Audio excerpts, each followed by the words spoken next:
BBC Tamil News.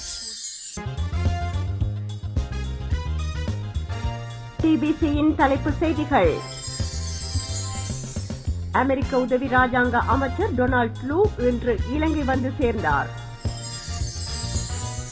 மதுபான அனுமதி பத்திரம் வழங்குவதற்கு சிபாரிசு செய்த அரசியல்வாதிகளின் பெயர் பட்டியல் விசாரணைகளின் பின்னர் வெளியிடப்படும் என அரசாங்கம் அறிவிப்பு.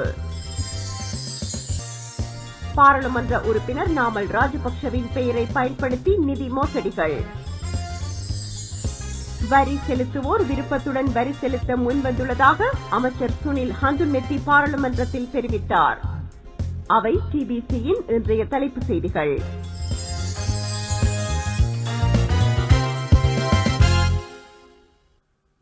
வணக்கம். டிபிசியின் மாலை நேர பிரதான செய்திகள். இனி விரிவான செய்திகள். பாராளுமன்ற உறுப்பினர் நாமல் ராஜபக்சவின் பெயரை பயன்படுத்தி நிதி மோசடிகள் இடம்பெற்று வருவதாகவும் அவ்வாறு பொய் கூறி வருபவர்களை நம்ப வேண்டாம் என பொதுஜன பெரமுனவின் யாழ்ப்பாண மாவட்ட அமைப்பாளர் கீதநாத் காசிலிங்கம் தெரிவித்துள்ளார்.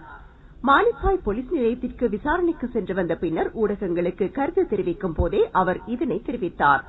அங்கு அவர் மேலும் இதுபற்றி கூறுகையில், கடந்த காலங்களில் நாமல் ராஜபக்சவின் பெயரை பயன்படுத்தி காணி பிடிப்பது, கட்ட பஞ்சாயத்து செய்வது போன்ற செயல்பாடுகளில் சிலர் ஈடுபட்டு வந்தனர் என குற்றச்சாட்டுகள் காணப்படுகின்றன. இது தொடர்பாக பாதிக்கப்பட்டவர்களின் வீடுகளுக்கு சென்று நாங்கள் விசாரிப்பது வழமை. அப்படி ஒரு வீட்டுக்கு சென்றது சம்பந்தமாகத்தான் எனக்கு எதிராக மானிப்பாய் போலீஸ் நிலையத்தில் முறைப்பாடு வந்தது. இதன்போது மானிப்பாய் போலீஸ் நிலைய பொறுப்பதிகாரி இன்றைய தினம் விசாரணைகளை மேற்கொண்ட வேளை அவருக்கு முழுமையான ஒத்துழைப்பினை வழங்கியதோடு, நாங்கள் சென்று கலந்துரையாடிய பாதிக்கப்பட்டவர்கள் எமக்கு எவ்வாறான முறைப்பாடுகளை அல்லது குற்றச்சாட்டுகளை வழங்கினார்கள் என பொறுப்பதிகாரிக்கு தெரியப்படுத்தினேன். எமது கட்சியின் பெயரை பயன்படுத்தி இப்படியான மோசடிகள் செய்பவர்கள் தொடர்பாக மக்களாகிய நீங்கள் கட்டாயம் போலீஸ் நிலையத்தில் முறைப்பாடு பதிவு செய்ய வேண்டும். அப்படி ஏதாவது உங்களுக்கு பயம் இருந்தால் நீங்கள் எங்களை தொடர்பு கொள்ளுங்கள். நாங்கள் யாழ்ப்பாணத்தில் முழுநேர அரசியலில் ஈடுபட ஆரம்பித்திருக்கிறோம்.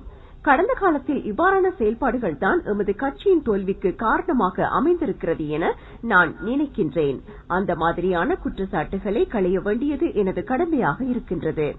நாமல் ராஜபக்ஷ வெளிநாடுகளுக்கு அனுப்புகிறார், நாமல் ராஜபக்ஷ தங்க வியாபாரம் செய்கிறார் போன்ற பொய்யான தகவல்களை சிலர் பரப்பி மோசடிகளை செய்து வருகின்றனர். இது தொடர்பாக என்னையும் சிலர் தொடர்பு கொண்டு கேட்டு நாமல் ராஜபக்ஷ தங்க வியாபாரம் செய்கின்றாரா என கேட்டுள்ளனர். நான் அப்படி எதுவும் இல்லை என அவர்களுக்கு தெளிவுபடுத்தினேன். இப்படியானவர்களை மக்களாகிய நீங்கள் நம்ப வேண்டாம். எமது கட்சியின் பெயரை பயன்படுத்தி இவ்வாறு குற்ற செயல்களை செய்கிறவர்களை கட்சியின் உறுப்பினர் பதவியிலிருந்து நீக்குவதற்கான அதிகாரம் எனக்கு வழங்கப்பட்டுள்ளது என்று கீதாநாத் காசிலிங்கம் தெரிவித்தார்.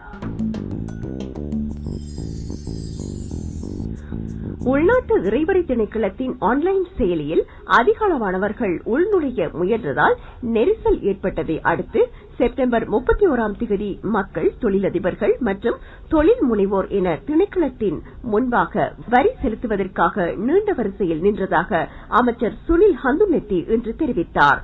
அரசாங்கத்தின் திட்டத்திற்கு வரி செலுத்துவோர் விருப்பத்துடன் வரி செலுத்த முன்வந்துள்ளதாகவும் அது மிக பெரும் பலம் எனவும் அவர் பாராளுமன்றத்தில் தெரிவித்தார்.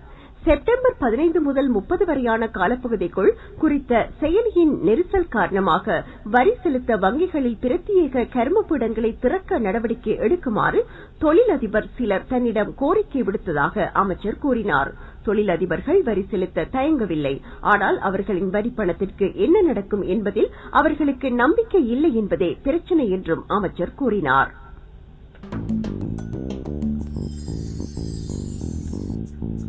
மதுபான அனுமதி பத்திரம் வழங்குவதற்கு சிபாரிசு செய்த அரசியல்வாதிகளின் பெயர் பட்டியல் விசாரணைகளின் பின்னர் வெளியிடப்படும் என அரசாங்கம் இன்று உறுதியளித்துள்ளது. மதுபான அனுமதி பத்திரம் வழங்குவது தொடர்பில் நிதியமைச்சு விசாரணைகளை முன்னெடுத்து வருவதாகவும், அனுமதி பத்திரம் வழங்குவதற்கு பரிந்துரைத்த அரசியல்வாதிகளின் பெயர் பட்டியல் அனைத்து மக்களுக்கும் தெரியும் வகையில் பாராளுமன்றத்தில் சமர்ப்பிக்கப்படும் என அரசாங்கத்தின் பிரதம கொறடாவும் அமைச்சருமான டாக்டர் நலிந்த ஜெயதிச பாராளுமன்றத்தில் தெரிவித்தார்.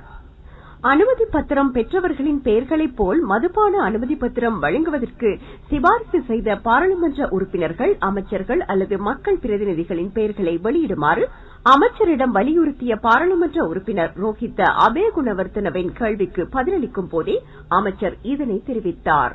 கடந்த அரசாங்கத்தின் பாராளுமன்ற உறுப்பினர்கள் அல்லது அவர்களது உதவியாளர்கள் அரசியல் லஞ்சமாக மதுபான விற்பனை அனுமதி பத்திரங்களை பெற்றார்களா என்பதை கண்டறிவதற்கு விசாரணை நடத்தப்படவிருப்பதாக அரசாங்க பேச்சாளர் நேற்றைய தினம் கூறினார். விசாரணை உடனடியாக நடத்தப்படும். ஆனால் சில அனுமதி பத்திரங்களில் எந்த ஒரு பாராளுமன்ற உறுப்பினர்களின் பெயரும் காணவில்லை என்று அரசாங்க பிரதம கொறடா நலிந்த ஜெயதிஸ்ஸ பாராளுமன்றத்தில் செய்தியாளர்களிடம் கூறியுள்ளார். எந்த ஒரு பாராளுமன்ற உறுப்பினரதும் தனிப்பட்ட பெயரில் மதுபான விற்பனை அனுமதி பத்திரம் வழங்கப்படவில்லை.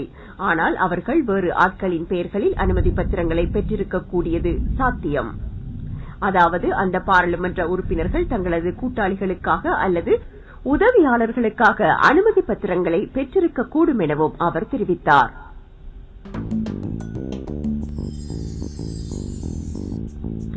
இந்து சமுத்திரத்தின் டீகோ கார்சியா தீவில் 3 வருடங்களுக்கும் அதிகமான காலமாக இடர்மிக்க சூழ்நிலையில் வாழ்ந்து வந்த 60 பேரை கொண்ட இலங்கை தமிழ் குடியேற்றவாசிகள் குழு ஒன்று ஐக்கிய ராஜ்யத்துக்கு கொண்டுவரப்பட்டிருக்கிறது என்று செய்தி சேவைகள் தெரிவித்திருக்கின்றன.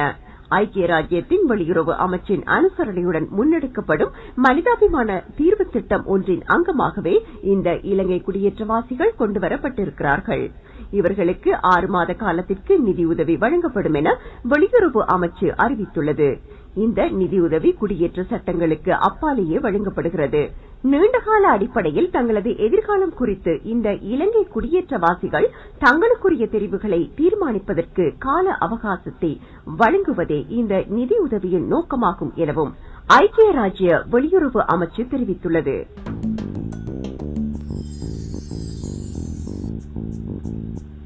இலங்கையில் தேங்காய்க்கு கடுமையான தட்டுப்பாடு நிலவுவதால் சில பகுதிகளில் அரைவாசி தேங்காய் 100 ரூபாவுக்கும் 120 ரூபாவுக்கும் இடையில் விற்பனை செய்யப்படுகிறது. பெரும்பாலான பகுதிகளில் முழு தேங்காய் ஒன்றின் விலை 180 ரூபாவுக்கும் 200 ரூபாவுக்கும் இடைப்பட்டதாக இருக்கிறது. சிறிய தேங்காய் 160 ரூபாவிற்கு விற்கப்படுகின்றது. குரங்குகளும் பெரிய வகை அணில்களும் தென்னை தோட்டங்களில் ஏற்படுத்திய சேதங்களே தேங்காய்களுக்கு தட்டுப்பாடு ஏற்பட்டதாக பிரதான காரணம் என அதிகாரிகள் கூறுகிறார்கள்.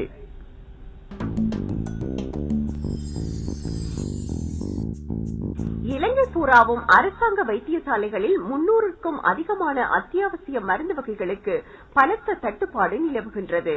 அவற்றில் மிகவும் அவசியமான சில மருந்து வகைகளை அவசரமாக இறக்குமதி செய்வதற்கு அரசாங்கம் நடவடிக்கை எடுத்திருக்கிறது என்று சுகாதார அமைச்சு வட்டாரங்கள் கூறின.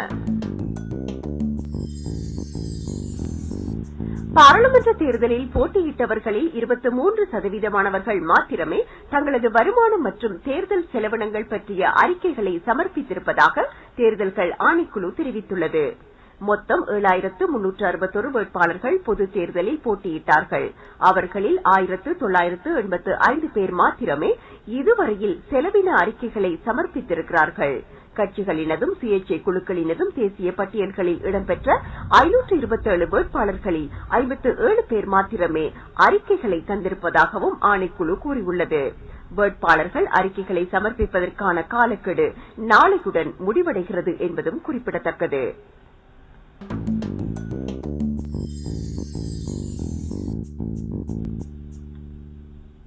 தெற்கு மற்றும் மத்திய ஆசிய விவகாரங்களுக்கு பொறுப்பான அமெரிக்க உதவி ராஜாங்க அமைச்சர் டொனால்ட் ட்ரூ இன்று இலங்கை வந்துள்ளார். அவரும் அவரது ராஜதந்திர குழுவினரும் இன்று அதிகாலை கட்டார் ஏர்வேஸ் விமானத்தில் பண்டார்நாயக்க சர்வதேச விமான நிலையத்தை வந்தடைந்தனர்.